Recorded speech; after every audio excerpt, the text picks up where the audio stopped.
Good afternoon. My name is Karin Habshi, and I'm going to give you the GMC 555 course. This course, which is thermal system design, will involve several engineering disciplines. So we'll go over some concepts of fluid mechanics, some concepts of heat transfer, in order to design a certain thermal system. So a part of this course will be to have a project, a final project that you will present at the end of this semester. We will learn mainly, we will combine your knowledge of design to design specifically a thermal system. So I think that you have already taken design courses and will apply these courses particularly on thermal systems. So we will learn how to put for a certain project the decision matrix to decide which of the options, let's say, will be the best. So in general, for example, whenever we talk about the design of a project, we set our purpose. So for example, let us say we want to solve the problem of electricity in Lebanon. This is a very wide topic. So for this topic, we have several solutions that are possible. We can, let's say, rely on fossil fuels, which is the worst scenario. We can try to implement renewable energy, so to use solar energy, to use wind energy, to use hydropower stations, also maybe to import gas from other countries to replace the fuel. So we have different alternatives. How to decide which alternative will be the best? This will require a very detailed study, including the economical aspect. So we will study for each strategy, what will be the costs, what will be the initial investment that we should put, and what will be the benefits with time. So this will include the life cycle cost assessment, but not only the economical aspect is important, we should also study the environmental aspect. So which solution is the less harmful for the environment? Other criteria also can be taken into consideration. For example, let's say noise effects. You have some engineering applications that produce a lot of noise. Like, for example, if you want to use wind energy, it's recommended to put your stations far from occupants. So you should try to investigate what are the possible locations and if it's enough to produce the required amount of energy, etc. So in this course, we will try, when we set a certain engineering problem, to put what we call decision matrix, which will take into consideration, if you want, several criteria that will be used to make the decision. So when you do a design, you should make a decision and select the most appropriate solution. To do this in your decision matrix, you should put like grades, or based on a certain scale, you can grade the different possibilities to select the best option. So this is an overall what we want to do. Okay. Now in this course, we'll first study piping systems. We'll see how we design them, how we assess their costs, and how we can let's say decide on, for example, what are the equipments needed. Okay, so this will be like an example of thermal designing a thermal system.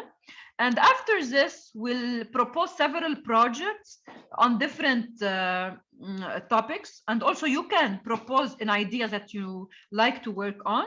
The only condition is that it should be related to energy. So it should be the design of a certain thermal system. So to summarize, if we go through the syllabus of this course, first, concerning the course description. So in this course, as we said already, this course is a culminating course for mechanical engineers. It will prepare you for the capstone design course or the final year project, and it will be designed to develop heat transfer and fluid dynamics fundamentals. So we'll do together some review on heat transfer and fluid dynamics concepts, and we will integrate them into the design of a thermal system. This will give you the opportunity to design a mechanical engineering thermal system and to solve complex problems that might face you with energy engineering economy, manufacturing, sustainable design, and optimization of energy efficiency for thermal and fluid systems encountered in mechanical engineering work. So this is why this course will start with a brief introduction about the design of a certain engineering problem. Then we'll go through a certain specific case, which is the design of piping systems. And by taking this system, we will learn how to conduct the economical analysis, the optimization study, etc. Now, concerning the delivery mode, as you know, we will start with online lectures and hopefully we'll back on campus soon. I will post for you on e-learning all PowerPoints or PDFs that we will explain together in class. Plus also for each chapter within the slides, you have several practical problems that we will solve together. In addition, meanwhile, we will start to work on the project. So soon I will propose to you a list of projects, and also you can suggest any idea that is interesting for you. So we can start the project earlier, so you have enough time to finish it. So this is about the delivery of the course. Now, let us see the outline that will go over. So we will start, as we said, with a first, we will get insight into engineering economy. So already maybe you have taken some courses related to this. We will do an introduction on engineering economy. We will see the importance of the time value of money. This criteria is of high importance because you know that with time, the value of the money will change a lot. And sometimes will change in a drastic way. So now, for example, if you take Lebanon, it's very difficult to invest in Lebanon because you have a lot of risks. And even if your project is very profitable, which means that you are able to gain a lot of money, the value of this money is drastically changing and it's drastically reduced. So this is why whenever we do any study of a certain project, the first step will be to conduct the economical analysis and to take into consideration the time value of money. Of course, in developed countries, you have more confidence in the economy, the situation is relatively stable. So in this case, even risky projects can work. While projects that are strong will give a lot of benefits. On the other hand, in countries that are not stable in politics or in economics, then you will have to have an excellent project, and even with an excellent project, you might fail because of the aspect of time value of money. So we will learn how to implement this in equations to study the profitability of a project. In this chapter also, we'll talk about decision making. This is what we described briefly now. So whenever you have a project and you want to find a certain solution for an engineering problem, you will not study one possible solution. You should study several alternatives and compare them. And to compare them, you need criteria with a certain scale of grades. So this means, for example, how to put the scale. Of course, this requires design knowledge. You will gain this with experience. But for example, maybe the economical level is always very important. So the weight of economical criterion will be always maybe very high. Let's say the weight of noise effect might be lower, for example. So it depends. It depends on your priorities. So maybe in some countries, the priority is the environmental effect. In other countries, no, the priority is for economical effect. So this depends on the country you are investing in, and on the state you are investing in, because some states will impose certain constraints on you that you should satisfy. So this is concerning the first chapter. In the second chapter, before starting to take examples of design, we'll do a small review of previous courses as heat transfer and fluid mechanics, because we'll use a lot these concepts in this course. So we will do a review on the units used, because you know that in engineering, in general, we are very familiar with the SI system of units, but when you go to work, mainly we use English system of units. So English system of units is widely used on the practical level. This is why we should be familiar with the different units and the different systems. Plus, we'll do a review on conservation laws. So when we say conservation laws, you have a continuity equation, which is conservation of mass. You have energy equation, which will do a balance of energy on a system. You have momentum equation. So if you remember, for example, Navier-Stokes relation in fluids, etc. So we'll do a small review on these equations, and we'll see how to apply them on thermal systems as pipes, tubings, and how to conduct flow calculations. Once we are done with this, we'll move to how to solve different problems in series pipe networks. So whenever when you want to design a piping system, you should know how to calculate the type of losses. You have minor losses, you have major losses, you have, depending on the way you are connecting your pipes, the calculation of these losses will change, if they are in series, if they are in parallel, etc. And we have several types of problems. So this depends on the inputs that we know. So for example, sometimes you know the size, let's say, and you want to calculate the corresponding flow rate. Or in general, it's the reversed way. You say, I want to have a flow rate in my system equal to this value. Let me see what is the convenient diameter to use for my piping system, for example. So in this chapter, we'll learn how to solve for this. I think you already have an idea about this from fluids.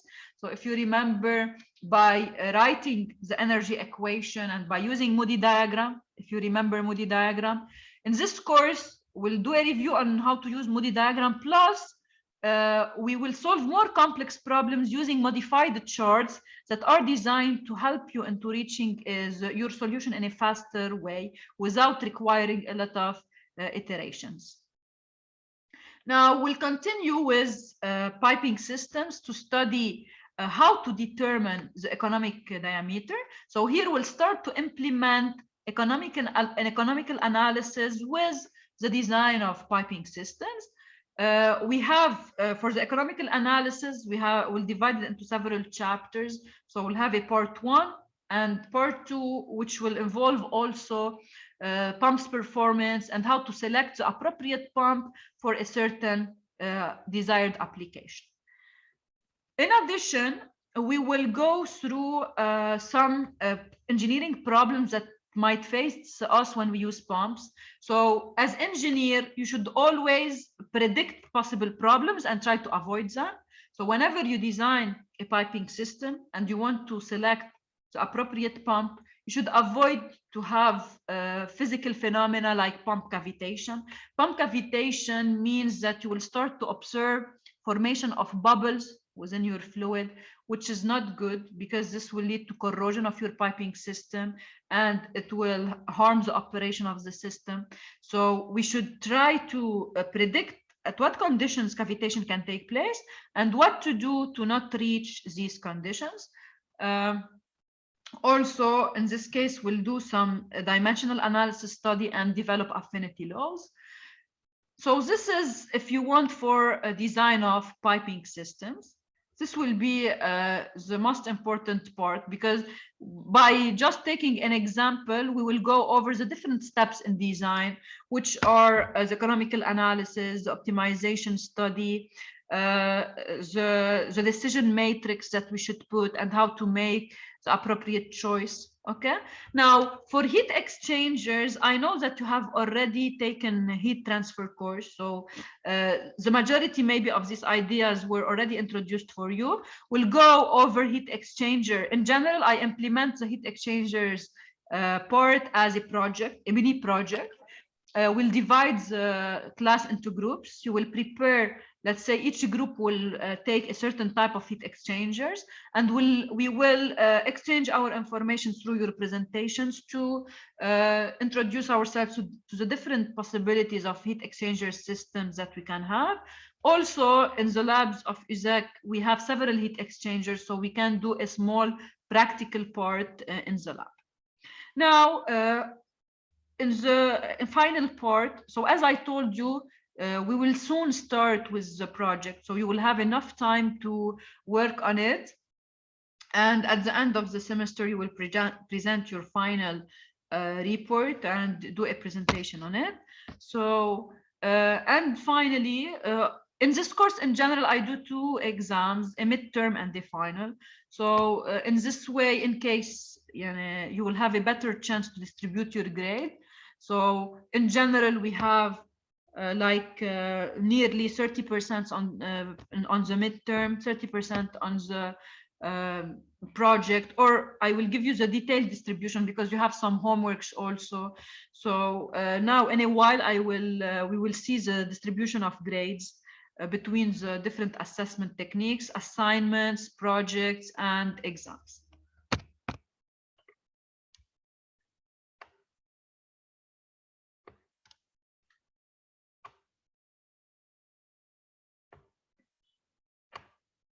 So for the grading criteria, it's divided into several sections. So we'll have some homeworks to help you practicing with problems. We'll do mini projects. So maybe one on the first step will be to do economical design. So we can take let's say a first small mini project. If I have any engineering problem and I want to solve it, what are the steps in the design? So after taking the first chapter, we'll be able to do it. We also have the project on heat exchangers, which will be counted within this. Of course, your participation and discussions are highly appreciated, and they will account for 10% of the grade. Now, concerning, in general, it's a little bit tough to do 2 tests. So last year we did 1 midterm and 1 final. Okay, and the percentages will be distributed in favor of you. So in general, the summation of both is 40%. Okay, I will try to put the highest percentage on the highest grade.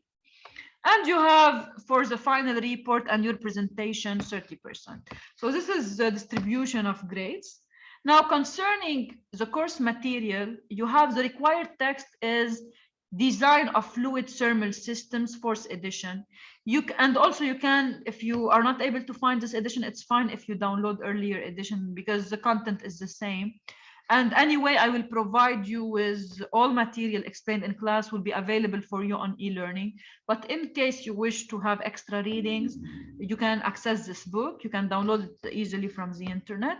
Also, you have several other references that are related to the course content, as for example, thermal design and optimization techniques, analysis and design of energy systems, design of thermal systems, and introduction to thermofluids system design. Finally, the design and optimization of thermal systems.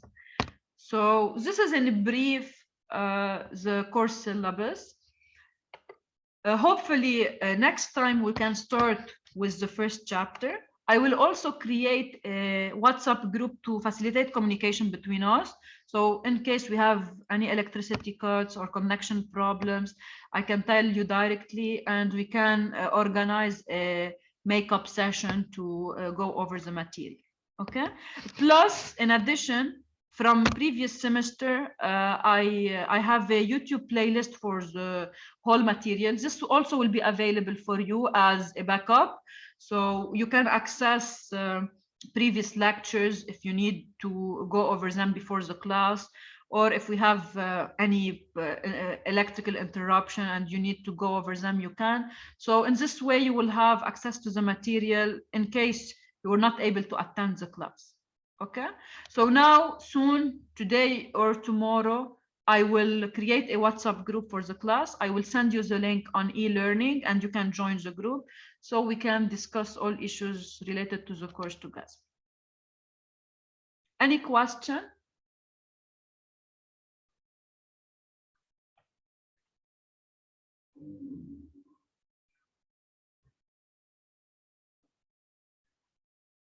Okay, guys, so we meet next time. Bye-bye. Bye, doctor. Bye, Thank doctor. you, Thank doctor. you. Okay, Merci. welcome. Welcome. Merci, Where can we doctor. find Bye. the Bye, doctor. recordings? Merci. Sorry? Where can we find the recordings? No, Zoom. The recordings, now I will post on e-learning the syllabus, and I will post, I will create a folder of links, and in this link, I will, in this folder, I will put the Zoom link. Zoom link will be the same, so it's a repetitive meeting, so you have the links that will always work, and I will post the YouTube playlist link also. We might also work with Microsoft Teams because in the universities I prefer to work with Microsoft Teams, so it's fine. Okay, I will create also a Microsoft Teams class, and you will have also access to the YouTube playlist link. I will post it on e-learning. Okay, thank you. Welcome. Merci. Okay, bye. Bye.